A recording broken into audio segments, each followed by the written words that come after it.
पहले हम आज इसको कवर कर लेते हैं डिजिटल फोरेंसिक्स को, ठीक है। फिर उसके बाद हमारा काम थोड़ा लंबा है, वो करेंगे। आवाज आ रही है? यस। ओके। अच्छा, तो आज हमने पढ़ना है कि सबसे पहले हमारे पास जो विंडो है उसमें आर्टिफैक्ट्स क्या होते हैं। मैं आप लोगों को आर्टिफैक्ट पहले भी पढ़ा चुकी हूँ। जैसे हमें एक रियल क्राइम सीन पे जो भी एविडेंस मिलते हैं, उसी तरह हमें विंडो पे जो एविडेंस मिलते हैं अपनी इन्वेस्टिगेशन करने के लिए, उनको हम आर्टिफैक्ट्स कहते हैं, ठीक है। होप सो कि आप लोगों ने अपनी नोटबुक्स और पेन पकड़े हों। तो जी आर्टिफैक्ट्स मैं आप लोगों को बता चुकी हूँ। अब हमने पढ़नी है कि हमारे पास जो विंडो है, ऑपरेटिंग सिस्टम है, हम ये भी पढ़ चुके हैं कि वो अकेला गवाह होता है हमारे सिस्टम पे जो कुछ हुआ उस सब का। कहीं ना कहीं कोई ना कोई आर्टिफैक्ट रह जाता है। अब हम पढ़ेंगे, आज देखेंगे हमारे पास आर्टिफैक्ट्स की टाइप्स क्या हैं, ठीक है।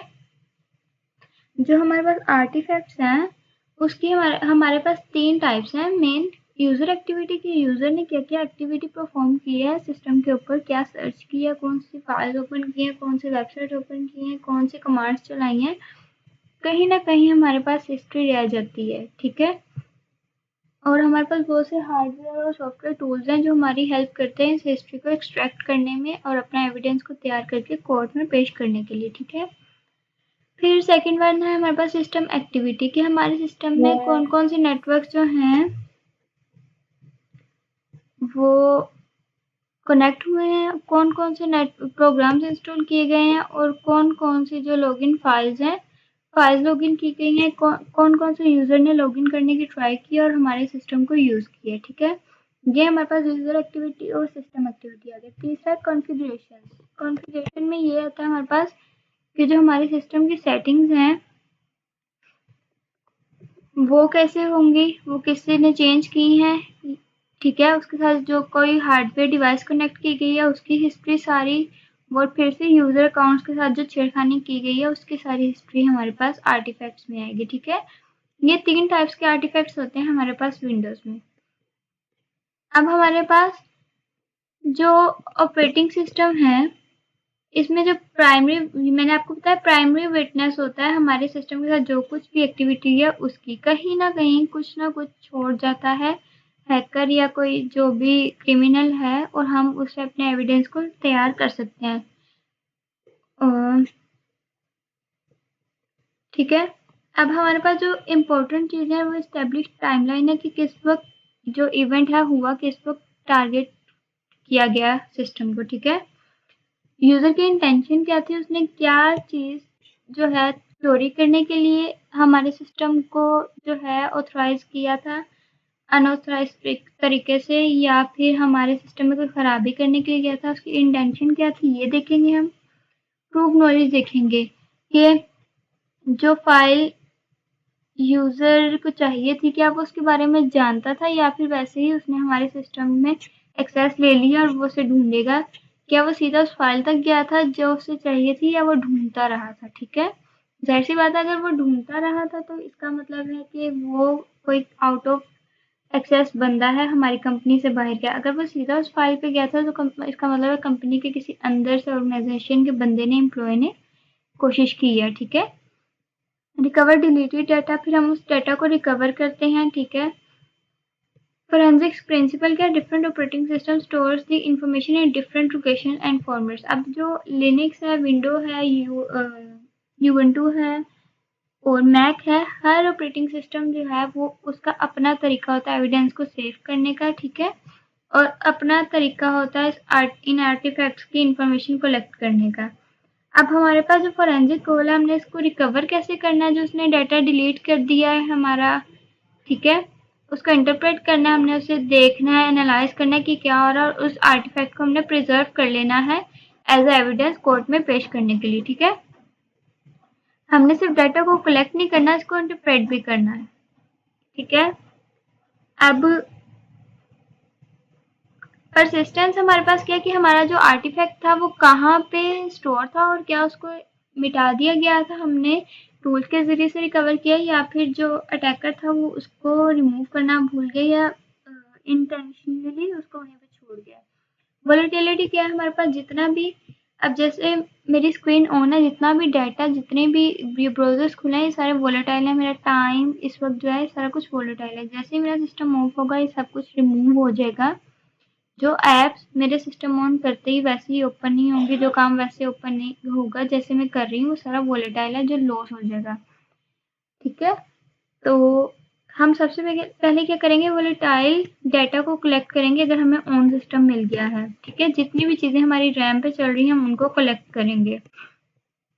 अब हम आज का जो हमारा टॉपिक है वो आज हम पढ़ेंगे विंडो की फोरेंसिक्स की। ठीक है, अब विंडो में हमारे पास NTFS फाइल्स होती हैं, FAT32 की फाइल्स होती हैं। ये क्या होती हैं, ब्लूप्रिंट। ये देखें, फिलिंग कैबिनेट्स, जैसे कि हमारे घरों में कैबिनेट्स होती हैं, उनमें सारा हमारा सामान होता है। ऐसे ही हमारे पास जो NTFS और ये फैट की फाइल्स होती हैं, ये भी हमारे पास एक कैबिनेट की तरह होती है जहाँ पे हमारे सिस्टम का सारा सामान होता है। ठीक है, अब इसमें सारा सामान हमारा पड़ा है। फैट फाइल जो है वो हमारे पास 32 है, जो एडवांस है फैट 32 एडवांस, और एक फैट फाइल है हमारे पास पुरानी इसकी वेरिएंट। ठीक है, और NTFS हमारे पास जो है ये USB वगैरह होती है। ठीक है, रजिस्ट्री डाटाबेस हमारे पास क्या है, ये हमारे पास DNA है, नर्वस सिस्टम है हमारे सिस्टम का। जैसे कि हमारे DNA में हमारी सारी आदतें, हमारे हर जो हमारी जो है क्या कहते हैं नेचर, हमारी या क्या कहेंगे जीन्स, वो सारी हमारी DNA में होती है। ऐसे ही रजिस्ट्री एक मोस्ट बेसिक पार्ट है हमारी विंडो का, जो कि हमारे सारे डाटा को कलेक्ट करके रखता है, किस वक्त क्या कब कहाँ हुआ। ठीक है, NTFS फाइल जो है और फैट फाइल जो है वो डाटा को स्टोर करती हैं, जबकि रजिस्ट्री सारा पास्ट का रिकॉर्ड रखती है अपने अंदर। ठीक है, किसी को कोई क्वेश्चन है? अभी यहाँ तक कोई क्वेश्चन?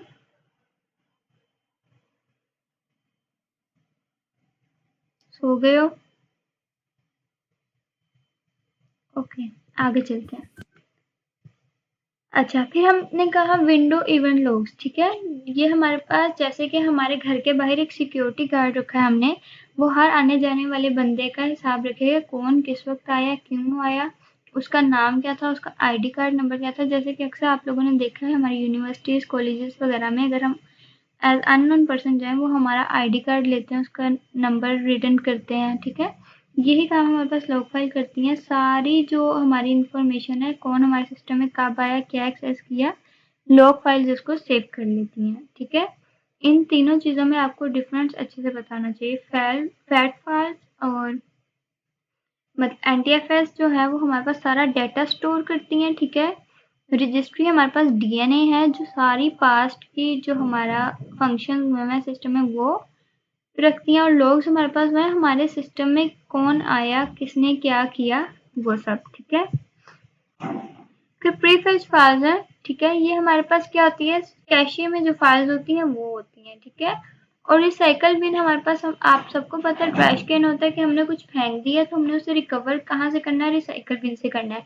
और अगर वो हमारे पास रिसाइकल बिन से भी डिलीट हुआ हुआ तो वो हमें आगे जाके विंडो हाइव्स में से, रजिस्ट्री में से, लॉग्स में से कहीं ना कहीं से रिकवर हो जाएगा। ऐसा बहुत कम चांस होता है कि हमारे पास रिकवरी के चांसेस ना हो या इम्पॉसिबल हो। हमारे एक सर हैं वो कहते हैं कभी भी जो आपके पास IT है उसमें कुछ भी इम्पॉसिबल नहीं है।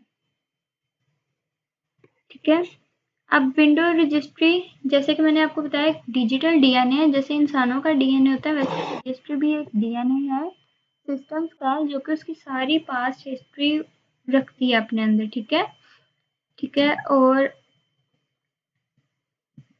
अब ये हमारे पास क्या फोरेंसिक्स गोल्ड माइन है, जो हमारे पास विंडो की रजिस्ट्री है। अब इसमें रजिस्ट्री के जो हाइव्स हैं हमारे पास वो हैं सैम। सैम हमारे पास है, जितने भी हमारे सिस्टम में यूजर अकाउंट्स हैं और उनके पासवर्ड हैं वो हैशेस के फॉर्म में सैम के अंदर सेव होंगे। ठीक है, उसके बाद जी हमारे पास है system configuration USB device history. System में जो है हमारे पास जितनी भी हमने बाहर से आउटपुट डिवाइसेस लगाई हैं सिस्टम को USB टाइप, वो और हमारे सिस्टम में जो जो कॉन्फ़िगरेशन चेंजेस किए गए हैं और उनको अपडेट किया गया वो सब सेव होगा। ठीक है, फिर रजिस्ट्री का पार्ट है हमारे पास सॉफ्टवेयर सारे जितने भी इंस्टॉल्ड प्रोग्राम्स हैं वो हैं हमारे पास, और नेट यूजर, ठीक है, वो हमारे पास डाटा, ये हमारे पास वो सेटिंग्स और एक्टिविटीज हैं जो यूजर स्पेसिफिक हैं, जो किसी एक यूजर को स्पेसिफाई किया हुआ है कि हम ये यूजर ये कर सकता है, ठीक है। M cache dot H V या एग्जीक्यूशन हिस्ट्री है हमारे पास कि हम जो हमारे जब सिस्टम टारगेट ने एक्सेस किया उसने ब्राउजर पे क्या क्या ब्राउज किया, सारे हिस्ट्री जो है हमारे पास एग्जीक्यूशन की जितनी भी कमांड्स चल रही हैं सीएमडी पे एम कैशे में होंगी, ठीक है। अब ये देखें प्रीफेच फाइल्स हमारे पास कहाँ पे हैं, सी विंडोज प्रीफेच, ठीक है। अब इसको मैं आप लोगों को खोल के दिखाती हूँ, बहुत इजी है ये। स्क्रीन शो हो रही है ना आप लोगों को? जी यस। ये मैंने विंडो आ किया, यहाँ पे मैं प्रीफेच सर्च करूंगी।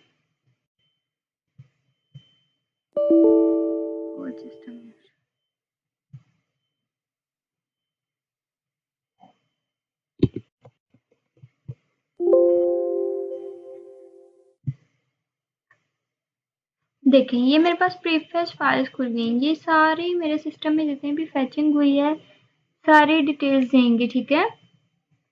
कितने लास्ट रन टाइम क्या था मेरे सिस्टम का, ठीक है। फोरेंसिक्स में ये प्रीफेच फाइल मेरी हेल्प करेंगी फाइंड करने में कि मेरा लास्ट जो रन टाइम था वो क्या था, टारगेट ने कब लास्ट टाइम मतलब लॉगिन किया था। अब हम इसको एक दफा यहाँ पे देखते हैं भला ये हमें क्या शो करवा रहा है, ठीक है। ये देखें जी, लास्ट जो लॉगिन किया था वो मैंने किया था 9:08 पे, ठीक है। उसके बाद ये देखें मैंने क्रोम पे इंस्टॉलेशन की थी 9:42 पे, उससे पहले मैंने ये कुछ एक्सेस किया था 5 PM पे 6:30, ये सारी मेरे सिस्टम में जो कुछ भी हुआ है सारी डिटेल्स ये जो हमारी प्रीफेच फाइल है वो दे देगी, ठीक है। इतनी समझ आ गई है प्रीफेच फाइल क्या करती है?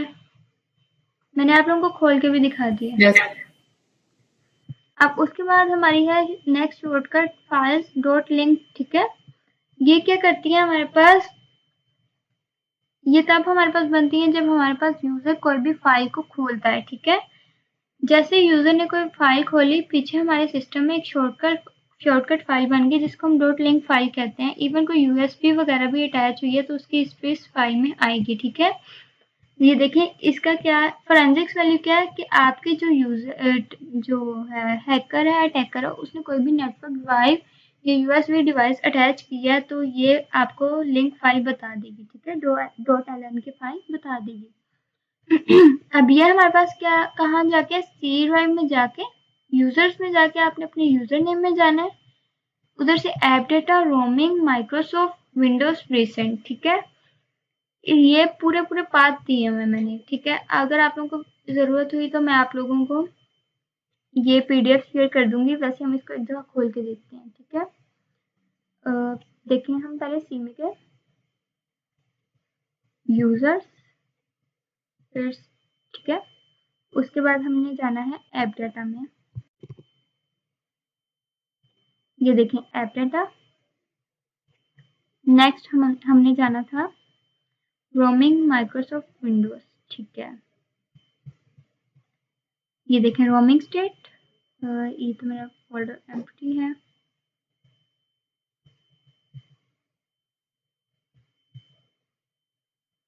ये देखें जी हर सिस्टम का अपना हिसाब होता है, तो मेरे सिस्टम में यहाँ पे जाके मुझे फाइल्स मिली हैं।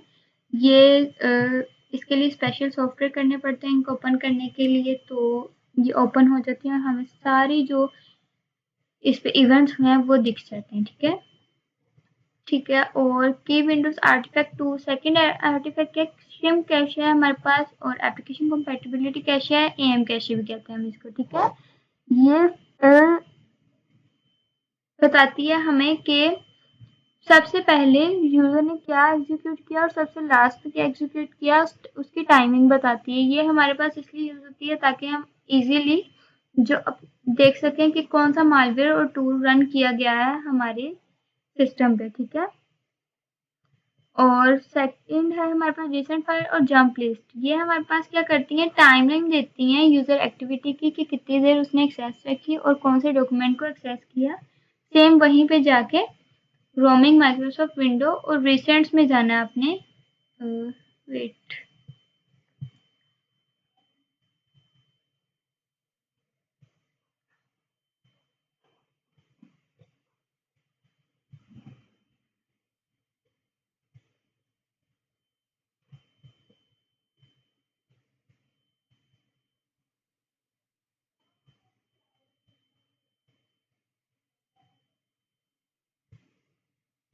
ये देखें, यहाँ पे मुझे अपनी सारी लिस्ट दिख रही है कि क्या-क्या मैंने एक्सेस किया, क्या-क्या मैंने फाइल्स जो हैं वो इंस्टॉल कर रखी हैं, ठीक है। अब इधर से मैं पहले माइक्रोसॉफ्ट में जाऊंगी, उसके बाद मैं विंडोज में।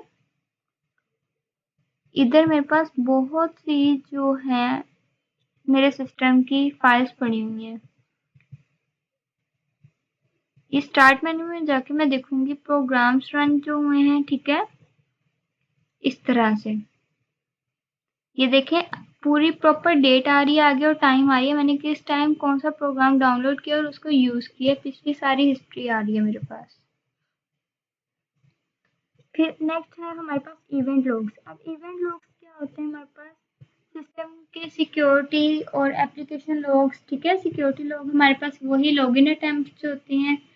सिस्टम लॉग हमारे पास जो हमने, जैसे कि हम अपने माउस वगैरह के चलाने के लिए या कोई हम लोग बाहर से डिवाइस लगाते हैं नेट की, तो उसके लिए हम लोग अपने इसमें सिस्टम में ड्राइवर्स करते हैं, वैसे ही हम ये देखेंगे कि अटैकर ने कोई ड्राइवर किया, कोई हार्डवेयर डिवाइस यूज करने के लिए। सिस्टम लोग वही के जो ड्राइवर लोड्स हैं, शट डाउन हुए हैं, एप्लीकेशन, ठीक है, जो एरर्स हैं हमारे पास या क्रैशेज हैं ऐप्स में वो, ठीक है। इसके लिए हम टूल जो यूज करते हैं वो इवेंट व्यूअर है, लॉग पार्सर है, पावरशेल है।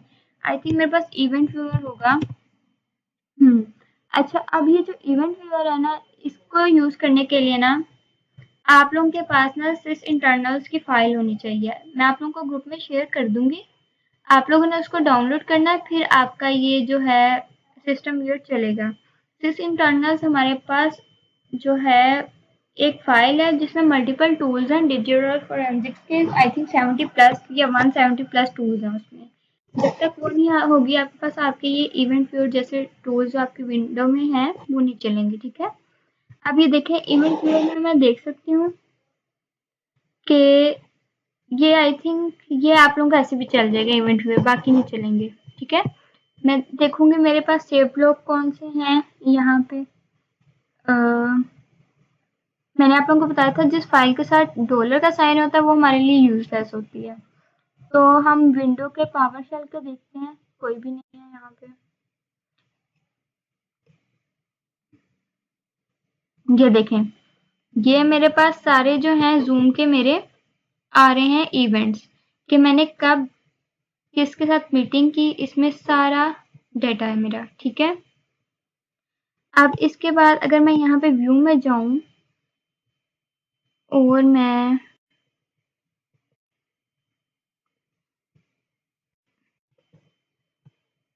जस्ट विंडो लॉग्स में जाते हैं हम, ठीक है। अब देखते हैं हमारी एप्लीकेशन के लॉग्स क्या हैं। ये देखें, ये मुझे बता रहे हैं कि कौन कौन सी एप्लीकेशन मैंने यूज की और ये उनके ड्राइवर्स हैं। ये इवेंट आईडीज हैं, ये हमें शो, इवेंट आईडी हमारे पास बहुत इधर क्रूशियल रोल प्ले कर रही हैं। इवेंट आईडी हमें बताती है कोई अननेसेसरी एक्सेस तो नहीं हुई हमारे सिस्टम में, ठीक है। ये देखिए, ये मुझे वार्निंग आ रही है लेकिन ये मेरे अपने ही कारनामे हैं, ठीक है। तो ये हमारे पास है इवेंट एप्लीकेशन लॉग। फिर हम सिक्योरिटी लॉग्स में जाएंगे, तो ये देखिए ये सब बता रहा है कि किस वक्त लॉग ऑन किया मैंने, ठीक है।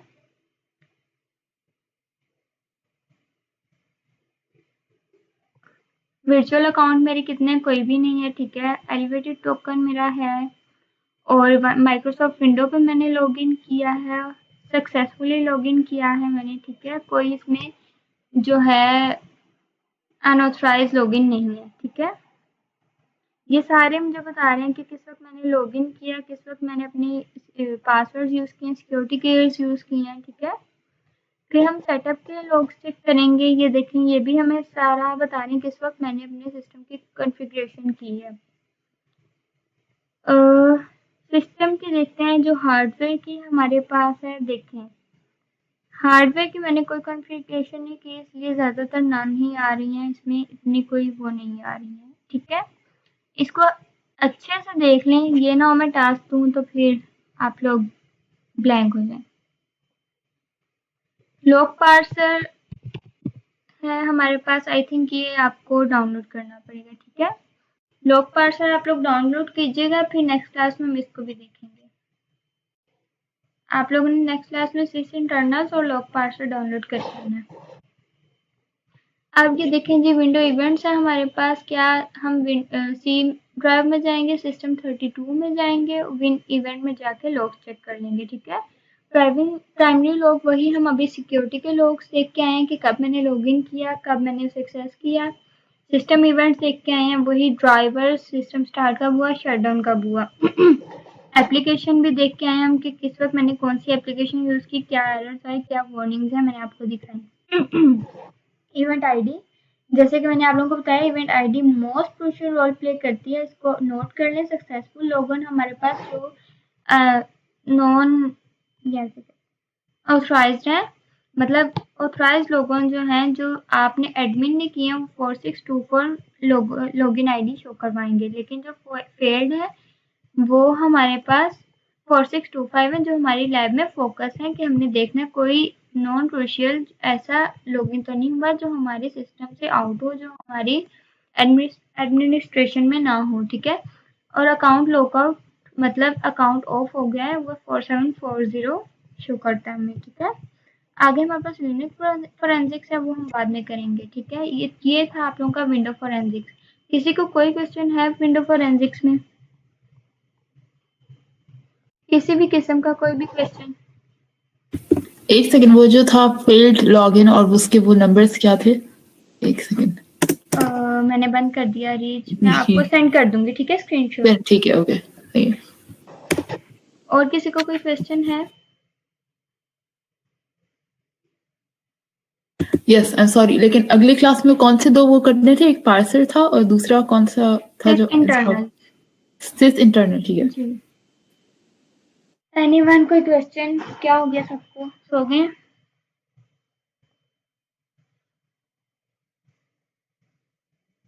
अच्छा यार, हमने एक तो करने थे विंडो लॉक्स और दूसरा हमने क्या करना था, कोई बताएगा?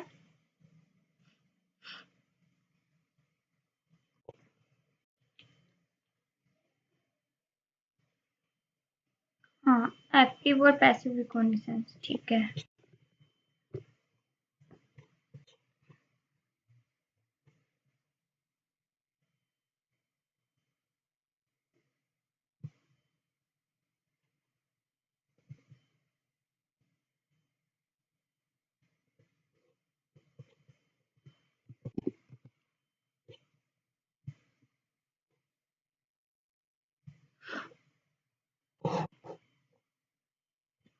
ओके, तो ये देखें, जहाँ आवाज ना आए या समझ ना आए पूछ लीजिएगा। इंफॉर्मेशन गैदरिंग में हम क्या करते हैं, वेब रिकॉग्निसेंस। हम सबसे पहले देखेंगे कि अगर हमने एक वेबसाइट पे पेनिट्रेशन टेस्टिंग करनी है तो हम उसकी इंफॉर्मेशन गैदरिंग कैसे करेंगे, कैसे पता लगाएंगे इसके पीछे कौन सी डोमेन्स हैं, कौन से एडमिन्स हैं, कौन सी टेक्नोलॉजीज यूज हो रही हैं, ठीक है। तो वेब रिकॉग्निसेंस हमारा फर्स्ट पार्ट है सिक्योरिटी असेसमेंट या पेनिट्रेशन टेस्टिंग की का, ठीक है। तो इसमें क्या होता है, हमारे प्राइमरी गोल क्या होते हैं, कौन से एसेट्स यूज हो रहे हैं, मतलब कौन सी डोमेन, सब डोमेन, आईपी एड्रेस जो है वो जो वेबसाइट है वो यूज करिए जिसकी हमने पेनिट्रेशन टेस्टिंग करनी है, ठीक है। फिर हमने उसकी जो हिडन इंफॉर्मेशन है उसको अनकवर करना है, ठीक है। जैसे अनकवर डायरेक्टरीज होती हैं हमारे पास, robot.txt के फॉर्म में होती हैं ज़्यादातर वेबसाइट में, उनको अनकवर करना है हमने, ठीक है। ये हमारे पास इंफॉर्मेशन सिक्योरिटी का पेनिट्रेशन टेस्टिंग का सबसे इम्पोर्टेंट फेज होता है, ठीक है। फिर हमने एनालाइज करनी है अटैक सरफेस के कौन सी ऐसी ओपन पोर्ट्स हैं, कौन सी ऐसी रनिंग सर्विसेज हैं, कौन सी ऐसी वर्नेबिलिटीज हैं जहाँ पे अटैक हो सकता है। फिर हमने गैदरिंग का इंटेलिजेंस करना है, इंफॉर्मेशन कलेक्ट करनी है उसके एम्प्लॉयज़ के बारे में, उसके ईमेल्स के बारे में। ये सब कुछ हम सोशल मीडिया अकाउंट यूज़ करके भी कर सकते हैं और अपने जो टेक्निकल टूल्स हैं उनको यूज़ करके भी कर सकते हैं, ठीक है। अब हमारे पास जो सबसे इम्पोर्टेंट चीज़ है वो ये है कि एक्टिव रिकॉग्निसेंस और पैसिव रिकॉग्निसेंस में फ़र्क क्या है। अब एक्टिव रिकॉग्निसेंस हमारे पास ये है कि जब हम एनमैप वगैरह जैसे टूल्स यूज़ करते हैं, काली को यूज़ करते हुए ब्रूट फोर्सिंग करते हैं हम वेबसाइट पे, तो वेबसाइट का जो ओनर है, ये वेबसाइट जो है उसको ट्रैफिक जा रही होती है कि कोई कोशिश कर रहा है लॉग ऑन करने की, आपकी इंफॉर्मेशन गैदर करने की, ठीक है। मतलब ये नॉइसी स्कैन है हमारे पास। और जो हमारे पास पैसिव है उससे हम सोशल मीडिया वगैरह या दूसरी ओपन सोर्स वेबसाइट्स को यूज़ करते हुए इंफॉर्मेशन गैदरिंग करते हैं, उससे टारगेट को पता नहीं लगता हम उसकी इंफॉर्मेशन गैदरिंग कर रहे हैं, इसलिए ये साइलेंट स्कैन है, ठीक है। ये देखें, यही हमारे पास लिखा है, इसमें डिटेक्शन का रिस्क ज़्यादा होता है एक्टिव रिकॉग्निसेंस में, क्योंकि हम पोर्ट स्कैनिंग कर रहे होते हैं एक्टिवली, नॉइसीली टारगेट के ऊपर उसकी नेटवर्क मैपिंग कर रहे होते हैं। जबकि पैसिव रिकॉग्निसेंस में लो रिस्क होता है क्योंकि हम दूसरी डीएनएस इन्यूमरेशन हुई जैसी और वेब आर्चिव एनालिसिस जैसी जो वेबसाइट्स हैं उनको यूज़ करके कर रहे होते हैं अपना काम। अब हुई, ठीक है, अगर मैं यहाँ पे पैसिवली किसी वेबसाइट पे हुई चला के दिखाऊँ आप लोगों को, देखें, कोई डोमेन पकड़ लेती हूँ मैं।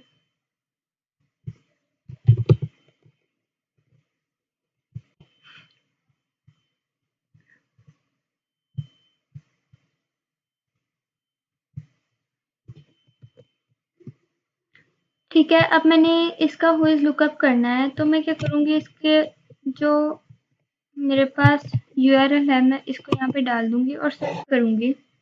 तो ये देखें, इन्होंने मुझे सारी डिटेल दे दी कि ये डोमेन है, रजिस्टर कब हुई थी, ये एक्सपायर 2026 जून में हो जाएगी, इसका स्टेटस क्या है, रजिस्टर्ड है हमारे पास, ठीक है। ये सब जो है, इनका सर्वर जो है वो क्लाउडफ्लेयर है, ओसमर एनएस और मेजी एनएस पे है। अब हमें इन सब चीज़ों का फ़ायदा क्या होगा, जब हम ओएस 10 पे या इन सर्वर्स की वर्नेबिलिटीज़ को सीएस उसमें सीवीई में पढ़ेंगे, तो हमें पता लगेगा हम किस तरीके से इसमें क्या वर्नेबिलिटी हो सकती है, क्या-क्या अटैक वेक्टर्स हो सकते हैं, हम कहाँ-कहाँ अटैक करके देख सकते हैं, ठीक है। इसके लिए हम क्या करते हैं, इस स्कैन को करते हैं। अब अगर हम डीएनएस इन्यूमरेशन में जाएँ, अच्छा आप लोगों ने ना इसको काली पे भी इस तरीके से चलाना है, मैं आप लोगों से फाइल शेयर कर दूँगी क्योंकि यार मेरा टेक्निकल इशू हुआ है काली के साथ, तो मैं इसको जल्द से जल्द सॉल्व करने की कोशिश कर रही हूँ। तो अभी आप लोगों ने इसको काली पे खुद से करना है। मैं आप लोगों को फाइल शेयर कर दूँगी, मैंने समझा दिया आप लोगों को। सेम यही कमांड आएगी जिस तरह हमने इस पे सर्च किया वैसे ही सर्च करेंगे काली पे। फिर जी हमारे पास डोमेन नेम सिस्टम आ जाता है, डीएनएस। अब डीएनएस हमारे पास क्या है, देखें, अगर आप, मेरा फ़ोन है उसमें कॉन्टैक्ट्स हैं, मैं हर कॉन्टैक्ट को जो नंबर है उसको याद नहीं कर सकती हूँ। अब मैं इकरा का याद करूँ, अरीस का याद करूँ, अफीफ़ा का, फसीहा का, फरीहा का, तो ये मेरे लिए बहुत मुश्किल हो जाएगा। तो हम क्या करते हैं, हर कॉन्टैक्ट को एक नाम दे देते हैं जिससे मैं आसानी से याद रख सकूँ, हाँ ये इसका नंबर है, इकरा का, ये फसीहा का, ये अफीफ़ा का, ठीक है। तो इस तरह से हमारे पास डोमेन नेम सिस्टम काम करता है। क्या करते हैं हम, एक आईपी एड्रेस को एक ह्यूमन रीडेबल और रिमेम्बरेबल जो है नेम दे देते हैं, ठीक है। ये हमारे पास है डीएनएस। अब इसमें हम क्या कर रहे हैं, इसमें हम डीएनएस की इंफॉर्मेशन निकाल रहे हैं, ठीक है। किस तरीके से निकाल रहे हैं, हम डिग की कमांड यूज़ करते हुए निकाल रहे हैं। डिग का मतलब आप लोगों को जानते होंगे, खुदाई, कि ज़मीन के नीचे से कोई चीज़ ढूंढना गहराई से। तो ये हम क्या करेंगे, डिग की कमांड यूज़ करेंगे यूआरएल के साथ, तो उससे हमारे पास क्या होगा,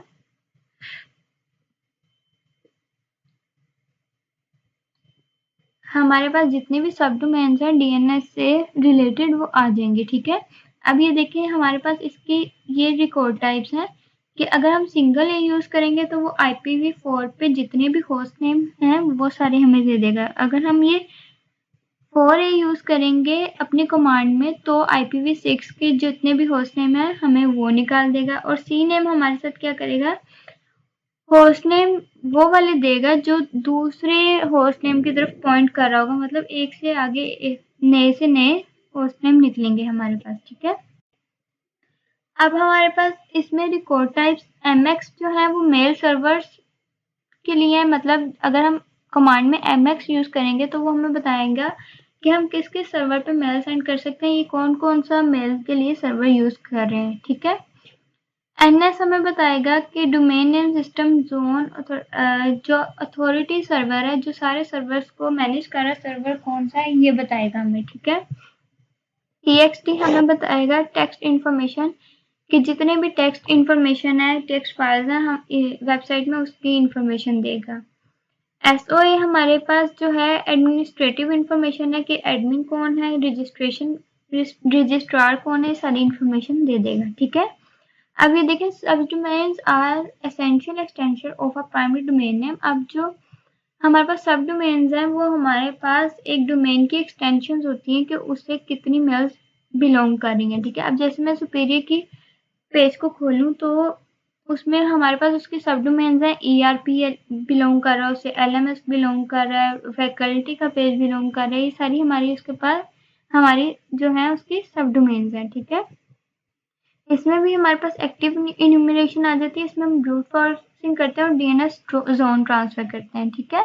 ब्रूट फोर्सिंग ये होता है कि हम लोग बार बार ट्राई करते हैं वेबसाइट के ऊपर DNS इनम के थ्रू कि हमें वो जितनी भी उससे रिलेटेड सब डोमेन्स हैं वो दे दे, ठीक है। ये हमारे पास पैसिव मेथड से होता है और एक्टिव मेथड से भी होता है। देखें, सब domain brute forcing is a proactive technique used in web reconnaissance to uncover subdomains that may not be readily apparent through passive methods. अब brute forcing क्या होती है, जो हमें वो सबडोमेन देती है जो कि हमें पैसिव मेथड से नहीं मिल सकती, ठीक है। हम पैसिव मेथड यूज तो करेंगे लेकिन हमें इतनी डोमेन्स नहीं मिलेंगी जितनी हमें ब्रूट फोर्सिंग से मिल जाएंगी। जैसे हम ब्रूट फोर्स से पासवर्ड अटैक करते हैं तो हमारा पासवर्ड कहीं ना कहीं जाके एक वक्त में क्रैक हो ही जाता है, ठीक है। फिर उसके बाद हमारे पास ये हमें क्या करती है, हिडन सब डोमेन्स हैं उनके इंफॉर्मेशन देती है, ठीक है।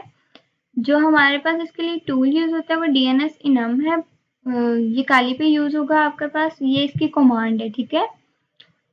-f हमारे पास subdomains.txt। अच्छा, अब इसका क्या है, ब्रूट फोर्सिंग के लिए हम पहले सबडोमेन जिस वेबसाइट की फाइंड करनी है वो लिखेंगे और उसके बाद हमें एक वर्ड लिस्ट देनी होगी जिसमें से हमने उसकी जो ब्रूट फोर्सिंग है वो करनी है। जैसे हम पासवर्ड क्रैकिंग के लिए यूजर नेम और पासवर्ड की टेक्स्ट फाइल्स देते हैं, वैसे ही हम इधर सब डोमेन्स की देंगे। इसके लिए हमारे पास काली में बिल्ट इन भी है और हमारे पास डिफरेंट पेजेस पे भी मिल जाती हैं। ये आप लोग ना कीजिएगा, ये मैं आप लोगों को खुद करवाऊंगी। फिर हमारे पास जी गोबस्टर है। गोबस्टर हमारे पास क्या करता है, क्रोलिंग करता है, मतलब वेबसाइट के एक एक पेज की ये में क्रॉल करता है और देखता है इसमें कौन सी डायरेक्टरीज है, ठीक है, और वो हमें उन डायरेक्टरीज के नेम देता है और इसमें मोस्ट चांसेस हैं कि हमें robots.txt की फाइल मिल जाए जो कि एक हिडन फाइल होती है एक वेबसाइट की, ठीक है। ये बहुत ईजी है गोबस्टर को यूज करना। गोबस्टर vhost, ठीक है, जो आपने होस्ट है वर्चुअल होस्ट आपका वो कौन सा है, फिर उसके बाद -u URL या आप IP दे सकते हैं और उसके बाद हमने वर्ड लिस्ट दे देनी है होस्ट नेम की, ठीक है। तो ये हमारा गोबस्टर हो जाएगा। अच्छा, आपकी ना गोबस्टर की जो ये है ना वर्ड लिस्ट, ये आपकी काली में बिल्ट इन है, ये आप लोगों को मिल जाएगी शेयर के फोल्डर में, जाके गोबस्टर सर्च कीजिएगा, आप लोगों को मिल जाएगी, ठीक है। अब ये देखें सर्टिफिकेट ट्रांसपेरेंसी और वेब क्रोलिंग, ये देखें robots.txt की फाइल हमारा मेन एम होती है। ये आप लोगों को मैं बाकी बाद में करवाऊंगी, ठीक है, लेकिन गूगल डॉकिंग हम अभी करेंगे। वेब डॉकिंग हमारे पास जो भी हिडन चीजें होती हैं उनको दिखाती है। ये हमारे पास एक बहुत ही अच्छा और पैसिव तरीका है जो हमारी डिटेल्ड इंफॉर्मेशन निकाल देता है, ठीक है। अब हम इसको ट्राई करते हैं। साइट और उसके बाद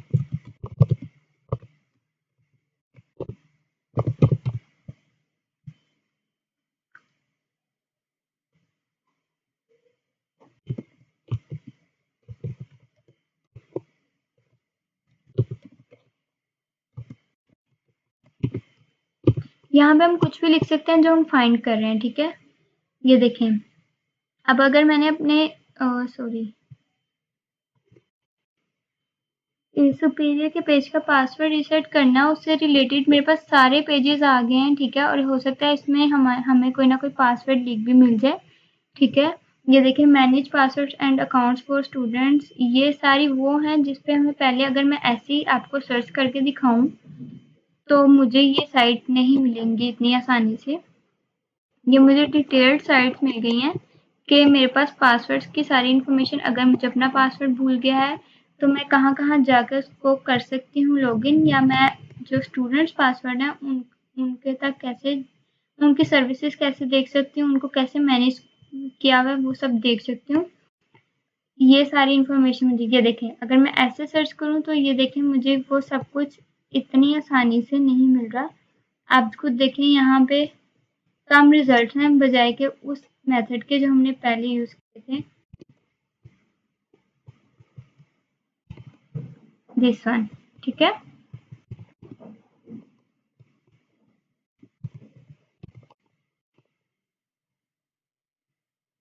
ये देखें। अच्छा, इसमें मैं कुछ और लिख के देखती हूँ। इसमें मैं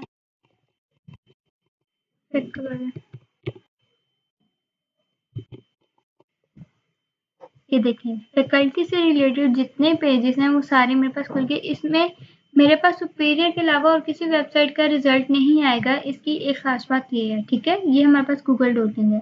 अब इन यूआरएल क्या है हमारे पास, ये देखें, साइट क्या है हमारे पास, एक स्पेसिफिक साइट को, वेबसाइट को हम रिस्ट्रिक्ट कर देते हैं कि हमें सिर्फ इसी वेबसाइट के सारे पेज जो है रिजल्ट्स चाहिए।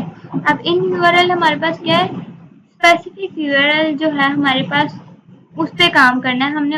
एक पेज के यूआरएल पे ही जो है अपनी टर्म को सर्च करना है जो हम सर्च करना चाह रहे हैं। इसको करके देखते हैं हम, ठीक है।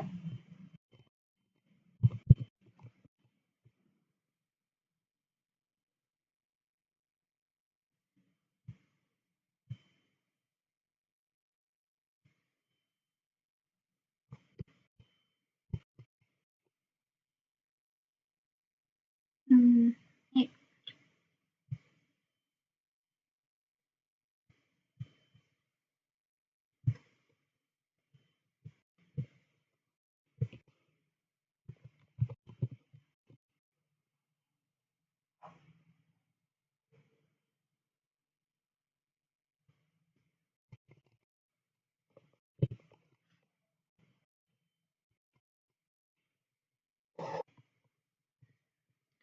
Just a minute.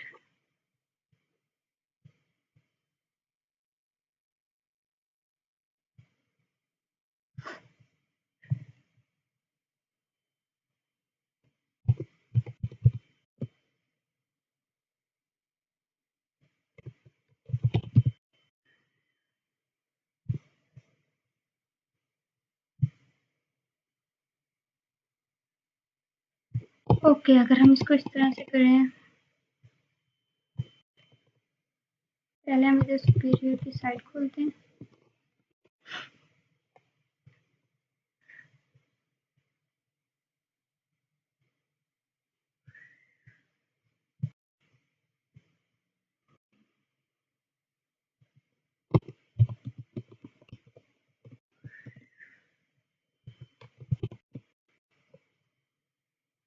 ये देखें, अब अगर मैंने इन यूआरएल यूज किया है तो मैं कह रही हूँ मुझे इसी पेज में जितने भी एडमिन के पेजेस हैं वो सब देखने हैं। तो ये जितने भी एडमिन एक्सेस पेजेस हैं वो सारे मेरे पास खुल गए हैं। नेक्स्ट हमारे पास है फाइल टाइप। फाइल टाइप हम क्या करते हैं कि हमें इसी फाइल की जो टाइप है, यही फाइल टाइप चाहिए अपने जो सर्च है उसके अंदर स्पेसिफिक कर देते हैं हम, ठीक है। जैसे मैं यहाँ पे कहूँ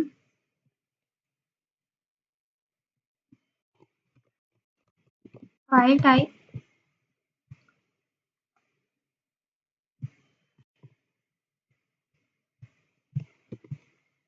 PDF चाहिए मुझे, ठीक है।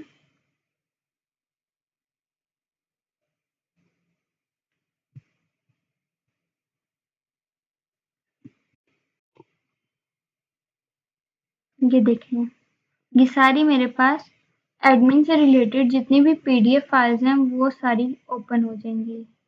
ये देखें,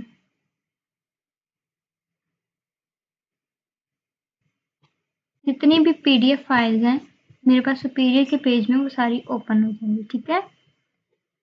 फिर इसी तरह हमारे पास इन टाइटल है, इसको यूज करके देखते हैं हम जल्दी से, टाइम काफी हो गया।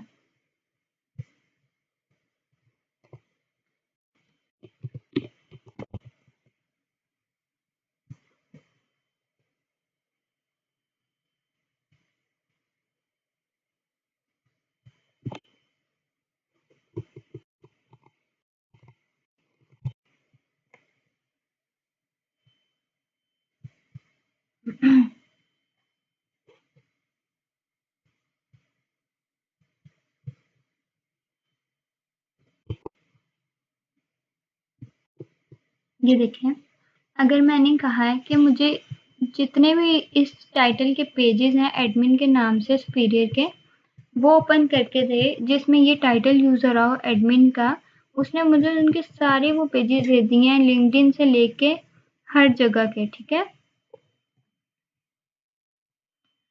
अब बाकी आप लोगों ने खुद करना है, जहाँ पे कोई भी क्यूरी हो मुझे बता देना, क्योंकि टाइम काफी हो गया। किसी को कोई क्वेश्चन है तो वो जरूर पूछे। सो गए हो?